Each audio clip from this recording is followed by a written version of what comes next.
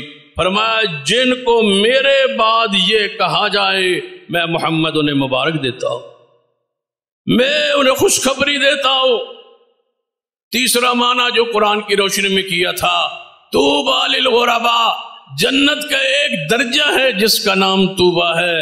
تو حضور فرماتے ہیں اس گروہ کو میں جنت کی بشارت دیتا ہوں، ایک نہیں، دو نہیں، سارے گروہ کو جنت کی خوشخبری دیتا ہوں۔ یا رسول اللہ کیوں؟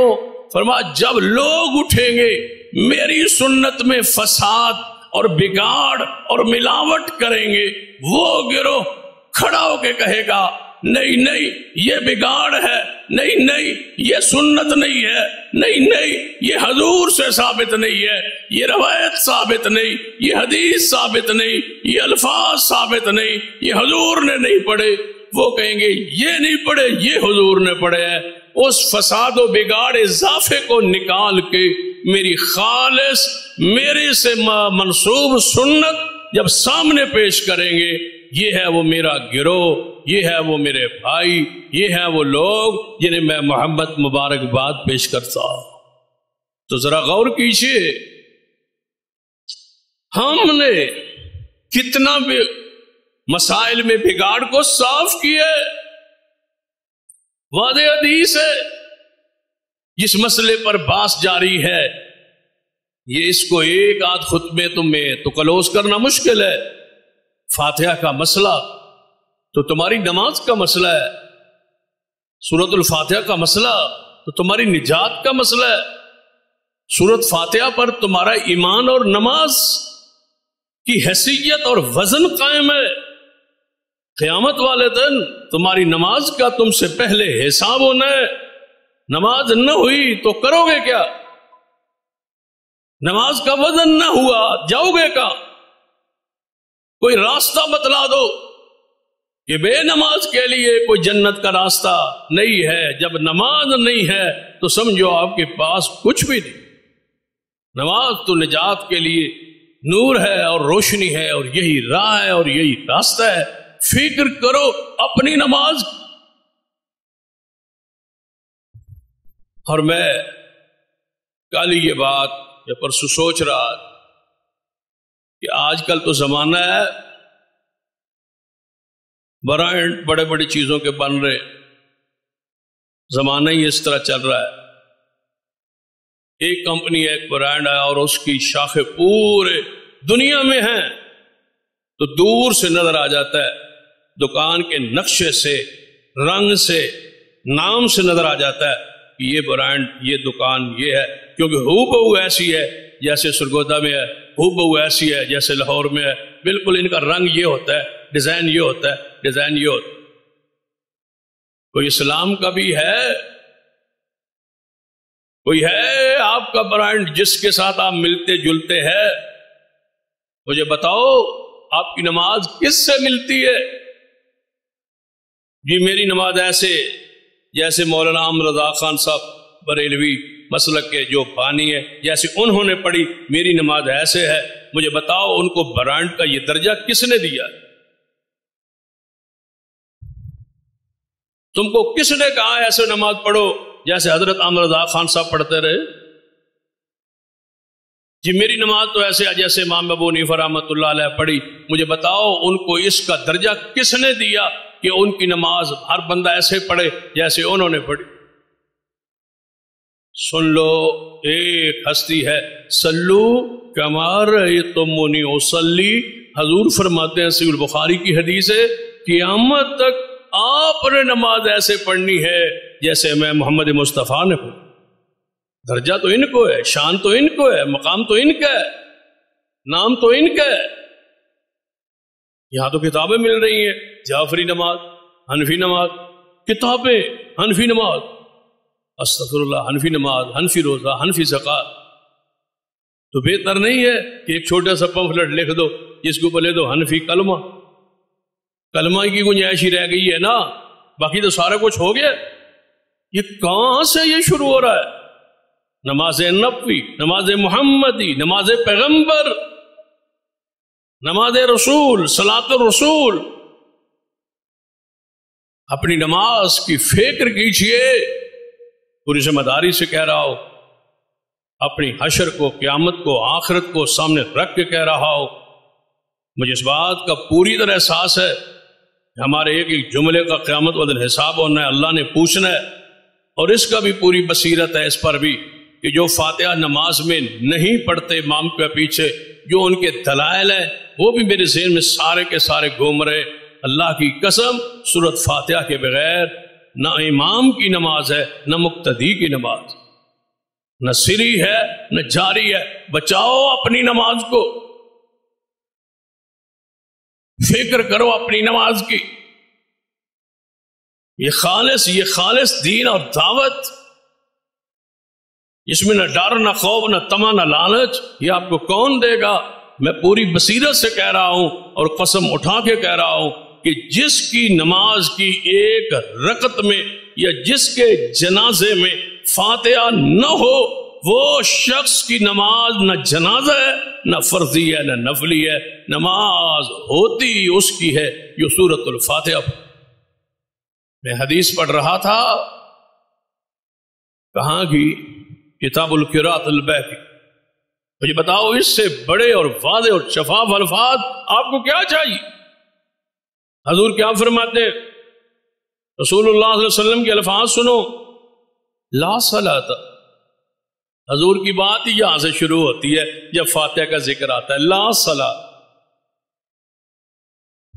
مجھے بتاؤ کون سی چیز رہ گئی ہے؟ صلاۃ نکرہ کے طور پر یہاں استعمال ہوا ہے، کوئی نماز اس سے خارج نہیں، کوئی نماز اس سے باہر نہیں، جس کو صلاۃ کہا جاتا ہے، نماز کہا جاتا ہے، وہ اس میں داخل ہے۔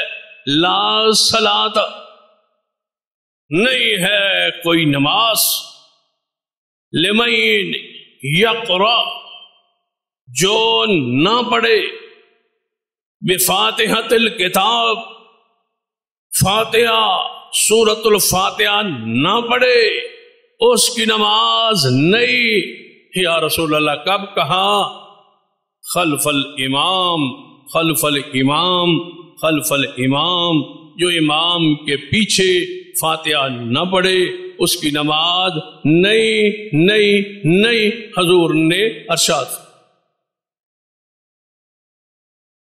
اس کے علاوہ مجھے بتاؤ اور اس سے واضح حدیث کیا ہو سکتی ہے؟ ایک اور حدیث ہے، امام طبرانی رحمۃ اللہ علیہ کی کتاب ہے مسند الشامیین، اس میں پڑھ، مسند الشامیین کو پڑھے، حضور کا فرمان، من صلی، جو بندہ پڑھے نماز، کون بندہ؟ جو بندہ، مرد ہو عورت ہو امام ہو مقتدی ہو کوئی بندہ ہو، من صلی خلف الامام، جو بندہ نماز پڑھے امام کے پیچھے، بات ختم ہو گئی۔ جی فاتحہ تو ہے لیکن اکیلے امام کے لیے ہے، مقتدی کے لیے نہیں ہے۔ مقتدی کا لفظ حدیث سے دکھاؤ، مجھے بتاؤ خلف الامام امام ہوتا ہے یا مقتدی ہوتا؟ خلف الامام کسے کہتے؟ خلف پیچھے ہی ہے نا۔ من صلی خلف الامام، جو بندہ نماز پڑھے امام کے پیچھے، فلیقرأ بفاتحۃ الکتاب، حضور حکم دیتے ہیں اسے چاہیے کہ وہ فاتحہ پڑھے، یہ محمد مصطفیٰ صلی اللہ علیہ وسلم نے فرمایا۔ لیکن مجھے نہیں سمجھ آتی کہ دلائل کہاں سے لیے جاتے۔ اب پتہ ہے عوام کو کیا مشہور کیا ہوا؟ جی قرآن پاک میں ہے، قرآن پاک میں ہے کیا بھائی؟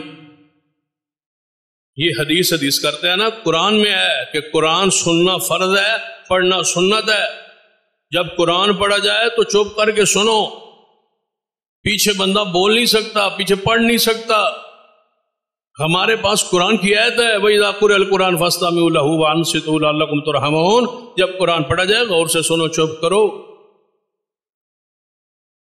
قرآن میں یہ ہے، یہ سورۃ الاعراف ہے، 9واں پارہ ہے، یہ آیت ہے قرآن۔ جب قرآن پڑھا جائے چپ کرو، خاموش ہو۔ لیکن 29ویں پارے میں بھی آیت ہے، فَقْرَؤُوا مَا تَيَسَّرَ مِنَ الْقُرْآنِ، جب نماز پڑھو تو قرآن سے کچھ پڑھو، حکم ہے۔ اب قرآن یہ کہتا ہے جب قرآن پڑھا جائے چپ کرو، دوسرے مقام پہ 29ویں پارے میں قرآن کہتا ہے قرآن پڑھو نماز میں۔ اب بتاؤ کیا کریں؟ دو آیتیں، ایک قرآن کی آیت کہتی ہے جب قرآن پڑھو تو سنو، دوسری آیت کہتی ہے قرآن پڑھو نماز میں۔ اب فیصلہ کس سے کروانا ہے؟ کس سے کرانا ہے کہ دونوں آیتوں کا معنی کیا ہے؟ ایک معنی تو یہ ہے کہ میں دونوں آیتوں کو سمجھا دوں، ایک معنی یہ ہے کہ کوئی بڑا عالم سمجھا دے، ایک معنی یہ ہے، کوئی ایک طریقہ یہ ہے کہ کوئی بڑا محدث مفکر سمجھا دے، اور ایک طریقہ یہ ہے کہ دونوں آیتوں کا معنی محمد مصطفیٰ آپ سمجھا دیں۔ تو حضور پر یہ دونوں آیتیں نازل ہوئیں، حضور سے نہیں صحابہ کو کہا کہ تم میرے پیچھے پڑھتے ہو، جی یا رسول اللہ، فرمایا فاتحہ پڑھنی ہے، اس کے علاوہ نہیں پڑھنی۔ اب وضاحت جب محمد مصطفیٰ نے کر دی کہ ان دو آیتوں سے مراد یہ ہے، ایک میں چپ رہنے کا، دوسرے میں پڑھنے کا، تو میں یہ کہتا ہوں کہ باقی چپ رہنا ہے، فاتحہ پڑھنی ہے۔ قرآن کی آیت کا وہ معنی ہوگا جو محمد مصطفیٰ کریں، جو آپ سمجھائیں۔ اور یہ کب کیا ہے تو نازل ہوئی؟ وَإِذَا قُرِئَ الْقُرْآنُ، چھاؤ پڑھو تو صحیح، قرآن پڑھ تو لیا کرو۔ پہلی آیت پڑھتے ہو، دوسری آیت اس سے اگلی آیت کیوں نہیں سمجھاتے؟ یہ تو ایسے ایک بندہ پڑھے لا تقربوا الصلاۃ، نماز کے قریب نہ جاؤ، نماز کے قریب نہ جاؤ، اور نہ پڑھے۔ اب قرآن کہتا ہے نماز کے قریب نہ جاؤ، بھئی آگے کیا لکھا ہے؟ آگے لکھا ہے وَأَنْتُمْ سُكَارَىٰ، تم نشے میں ہو۔ جب یعنی کہ شراب حرام ابھی نہیں ہوئی تھی تو نماز کے دوران حکم تھا کہ نشے میں نماز نہیں پڑھنی۔ بندہ پہلے ہی آیت کا ٹکڑا اٹھا لے اور کہے نماز نہیں پڑھنی، نماز نہیں پڑھنی۔ قرآن کہتا ہے نماز نہیں پڑھنی، اور اللہ کے بندو نشے میں لکھا ہوا ہے۔ قرآن کی جو آیت تم پڑھتے ہو نا، جب قرآن پڑھا جائے چپ کرو، اس سے اگلی آیت کیا کہتی ہے؟ وَاذْكُر رَبَّكَ فِي نَفْسِكَ، اونچی پڑھنا منع ہے، دل میں پڑھو۔ اگلی آیت تمہیں کون سمجھائے؟ اگلی آیت تو مسلک کو کھول رہی ہے، مسئلے کو وضاحت کر رہی ہے۔ اگلی آیت اس لیے تو پڑھتے نہیں، سمجھاتے نہیں، بس قرآن پڑھو جی، قرآن پڑھا جا رہا ہے سنو جی۔ میں پوچھتا ہوں جب قرآن پڑھا جائے ایک بندہ پڑھ سکتا ہے، باقی نہیں نہ پڑھ سکتے؟ آیت کا معنی یہی ہے نا، جب کوئی قرآن پڑھے تو باقی سارے سنیں۔ اب میں قرآن پڑھتا ہوں، قرآن کی آیت کو، وَمَا مُحَمَّدٌ إِلَّا رَسُولٌ، یہ آیت جب میں نے یہ پڑھا وَمَا مُحَمَّدٌ إِلَّا رَسُولٌ، آپ میں سے کئی بندوں نے کسی مسجد میں چلا جائے، کسی مسلک کی مسجد میں چلا جائے، جب وہ آیت پڑھیں گے تو نیچے پڑھنے والے سننے والے کیا کہیں گے؟ صلی اللہ، حضور کا نام جو ہے۔ تو قرآن تو کہتا ہے جب قرآن پڑھو تو چپ کرو، خاموش ہو، سنو۔ درود کون سی آیت، کون سی حدیث تمہیں درود پڑھنے کا حکم دے رہی ہے؟ کہتے ہیں نہیں جی، جب حضور کا نام آئے گا تو حضور کی حدیث ہے کہ آپ نے درود پڑھ لینا، لہذا یہ حدیث نے وضاحت کر دی ہے۔ قرآن ٹھیک ہے پڑھا جا رہا ہے، لیکن حدیث کہہ رہی ہے درود پڑھ لو، حضور کا نام آئے تو لہذا ہم نے پڑھنا ہے۔ یہی تو ہم کہہ رہے ہیں کہ قرآن سننا ہے، لیکن حضور نے فرمایا فاتحہ پڑھنی۔ جب حضور وہ آیت کی وضاحت کر دے تو تمہیں اس میں نیا معنی لے آنے کی کوشش کیوں کرتے ہو؟ اگر اس طرح سمجھنے، آسان لفظوں میں سمجھاتا ہوں، کل صبح کسی مسجد میں چلے جائیں، آگے جماعت ہو رہی، مسجد میں جماعت ہو رہی ہے، سارے مقتدین نماز میں ہیں اور امام اونچی قرآن پڑھ رہا ہے اور کچھ لوگ باہر جناب پیچھے صفوں میں سنتے پڑھ رہے۔ ہمارا مسلک تو یہ ہے نا کہ جب جماعت کھڑی ہو جائے پھر کوئی نماز نہیں ہوتی، جب اقامت فجر ہو جائے اس وقت جو پیچھے پڑھ رہا ہے سنتے وہ توڑے گا، وہی چھوڑ دے گا، سلام پھیر دے، ختم کر دے گا، آگے فرض پڑے گا، اس کے بعد کھڑے ہو کے دو سنتے پڑھ۔ دوران فرض پیچھے نماز نہیں ہوتی، بخاری کی حدیث ہے جب قد قامت الصلاۃ ہو جائے نماز نہیں ہوتی اس مسجد میں کسی بندے کی کوئی نفلی نماز، امام کے پیچھے آ کے کھڑا ہونا فرض۔ یہ پیچھے سنتے پڑھ رہے ہیں، کہتے ہیں جی سنتے پڑھ لو، قرآن تو آگے پڑھا جا رہا ہے، پیچھے تم اپنے فاتحہ پڑھ رہے ہو، اپنی سنتے پڑھ رہے ہو۔ کہتے ہیں جی وہ پڑھی جا سکتی ہے، کیوں جی پڑھی جا سکتی؟ ہم نے کہا وہ پڑھی جا سکتی ہے جب قرآن پڑھا جا رہا ہو آگے، تو فاتحہ کیوں نہیں پڑھی جا سکتی؟ اگر اس طرح سمجھ نہیں آئی تو پچھلے جمعے اشارہ ہوا کہ جب امام آگے فاتحہ پڑھ رہا ہو، پیچھے آنے والا شامل ہو کے سبحانک اللہم ٹکڑوں ٹکڑوں میں پڑھ لے، کیوں؟ آگے قرآن پڑھا جا رہا ہے، لیکن جناب ثنا پڑھنا ضروری۔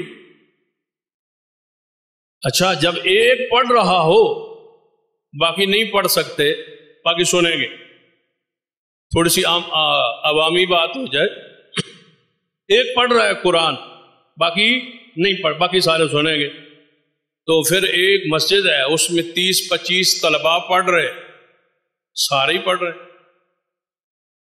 ایک کمرے میں سارے پڑھ رہے، تو پھر ایک پڑھے اور باقی سنے کا معنی یہ ہے کہ 30 کی کلاس ہے تو 30 کمرے ہوں، ہر کمرے میں کوئی بندہ الگ الگ پڑھے، کیونکہ جب ایک پڑھ رہا ہو باقی تو پڑھ ہی نہیں سکتے۔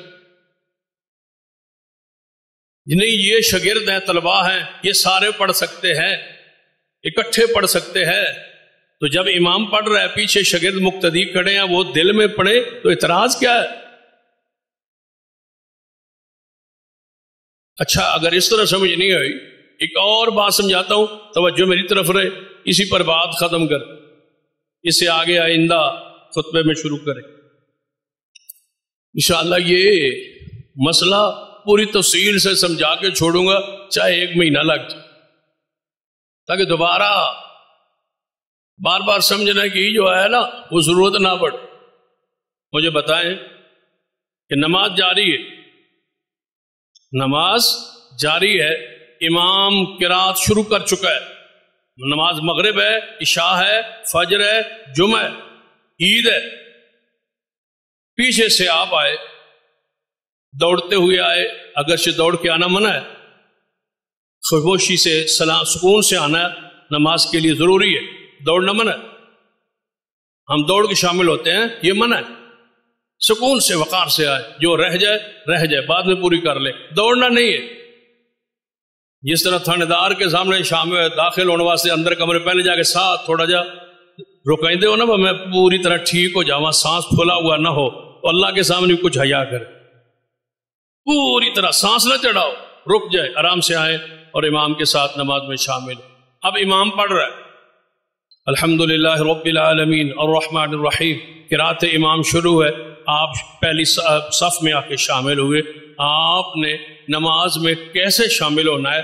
کسی مسلک کا کوئی مسلمان ہے وہ کیا کہے گا؟ اللہ اکبر۔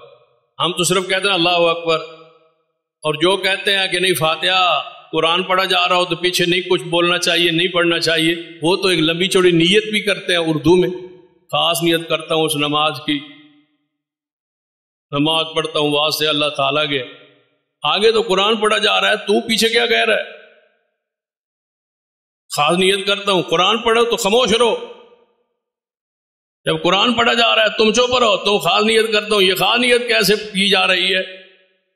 یہ تمہیں پڑھنے کی کہنے کی کس نے اجازت دی ہے دوران قرات قرآن؟ چلو نیت نہیں، نیت ہو گئی، آپ نے کہا اللہ اکبر کہہ کے نماز میں شامل ہوئے۔ اللہ اکبر جو دل میں کہا ہے یہ کس بنیاد پر؟ آگے تو قرآن پڑھا جا رہا ہے۔ کہتے ہیں نہیں جی وہ تکبیر تحریمہ دل میں ہو سکتی ہے، بھائی یہی تو کہتے ہیں کہ فاتحہ دل میں ہو سکتی ہے کہ محمد مصطفیٰ نے فرمایا کہ آہستہ دل میں فاتحہ پڑھو، وَاذْكُر رَبَّكَ فِي نَفْسِكَ۔ سیدنا ابو ہریرہ رضی اللہ تعالی عنہ فرماتے ہیں نماز وہ جس میں فاتحہ نہیں ہے وہ نماز مردہ ہے، مردہ ہے، مردہ ہے۔ کس نے فرمایا؟ محمد مصطفیٰ صلی اللہ علیہ وسلم نے۔ جب یہ آپ نے مسئلہ بیان کیا تو آپ کا شاگرد پوچھتا ہے کہ اے ابو ہریرہ رضی اللہ تعالی عنہ انا نکون وراء الامام، آپ کہہ رہے ہیں کہ فاتحہ بغیر نماز مردہ ہے، مردہ ہے، مردہ ہے۔ جس طرح مردہ کسی کام کا نہیں، نہ سننے والا، نہ جاننے والا، نہ دیکھنے والا، اس کی کوئی حیثیت نہیں، کوئی اس سے فائدہ آپ کو نہیں مل سکتا۔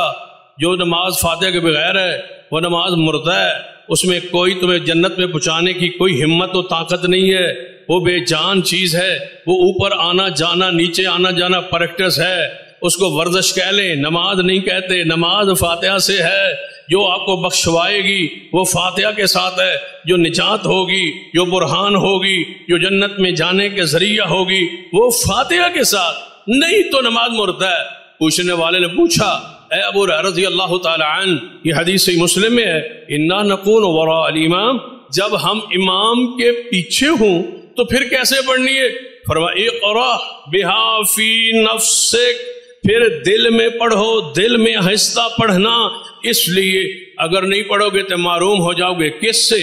فرمایا یہ جو نماز، یہ جو فاتحہ ہے نا، یہ اللہ نے اور اپنے بندے کے درمیان آدھو آدھ تقسیم کر لی ہے۔ یہ انتہائی روحانی حدیث ہے اور انتہائی مبارک حدیث ہے، صحیح مسلم کی حدیث ہے، جس کی سند پر دنیا کا کوئی شخص جرح نہیں کر سکتا، جس پر امت کا اجماع ہے کہ صحیح مسلم کی ساری حدیث صحیح اور حق ہے۔ یہ صحیح مسلم کی حدیث ہے، اس حدیث سے روحانیت، اس حدیث سے ذرا لطف اٹھائیے، اس حدیث سے آپ کا ایمان تازہ ہو جانا چاہیے۔ سیدنا ابو ہریرہ کیا فرماتے ہیں کہ جو شخص سورۃ الفاتحہ پڑھتا ہے نا، اللہ تبارک و تعالی اس کے ساتھ کلام کرتا ہے، وہ اللہ تعالیٰ سے جناب سرگوشی کرتا ہے، وہ اللہ تعالیٰ سے باتیں کر رہا ہے، وہ اللہ سے ہم کلام ہو جاتا ہے۔ اللہ تبارک و تعالیٰ اس کے ایک ایک جملے کا جواب دیتا ہے، اور جو نہیں پڑھتا وہ اللہ کی ملاقات سے محروم، جو نہیں پڑھتا وہ بے خیالی میں اپنی دکان کا حساب چلا رہا ہے، جو نہیں پڑھتا وہ اس کی نماز نہیں ہے، جو نہیں پڑھتا وہ رب سے ہم کلام نہیں ہو رہا، وہ اس ایمان سے، لذت سے، اشنائی سے وہ محروم ہے۔ کیا فرمایا حضور نے؟ حضرت ابو ہریرہ فرماتے ہیں رسول اللہ صلی اللہ علیہ وسلم نے فرمایا تھا کہ جب بندہ یہ کہتا ہے الحمدللہ رب العالمین، اللہ آسمان پہ کہتا ہے حمدنی عبدی، فرشتوں دیکھ لو میرا بندہ میری تعریف کر رہا ہے۔ جب بندہ کہتا ہے الرحمن الرحیم، اللہ فرماتے ہیں دیکھو فرشتوں اثنا علی عبدی، میرا بندہ میری ثنا بیان کر رہا ہے۔ جب بندہ کہتا ہے مالک یوم الدین، اللہ آسمان سے کہتا ہے میرے فرشتوں مجدنی عبدی، میرا بندہ تو میری بزرگی بیان کر رہا ہے۔ پھر آگے کہتا ہے ایاک نعبد و ایاک نستعین، اے اللہ ہم تیری عبادت کرتے ہیں۔ اب اللہ تعالیٰ کہتا ہے میرے فرشتوں، بندے نے میری تعریف، میری حمد بیان کر دی، اب جو میرے لیے لائق تھا وہ اس نے کہہ دیا، اب آگے یہ مانگے نہ مانگے، کیا مانگتا ہے میں دوں گا۔ اہدنا الصراط المستقیم، اللہ مجھے صراط مستقیم دے، یہودیوں کے راہ سے بچا، عیسائیوں کے راہ سے بچا، گمراہوں کے راہ سے بچا، اہل شرک کے راستوں سے بچا۔ تو اللہ کہتا ہے جو تو نے مانگا میں نے تجھے عطا کر دیا۔ اوپر مور لگی آمین، پوری مسجد گونج اٹھی، اللہ جو کچھ ہم نے مانگا، جو کچھ امام نے ہمارے لیے مانگا، جو کچھ ہم نے مانگا اس پر مور ہے، قبول کر، قبول فرما، قبول فرما۔ اللہ فرماتا ہے جاؤ نمازیو، میں نے تمہارا جو تم نے مانگا وہ میں نے عطا کر دیا۔ وگرنہ ہر بندہ اس خیر سے محروم ہے۔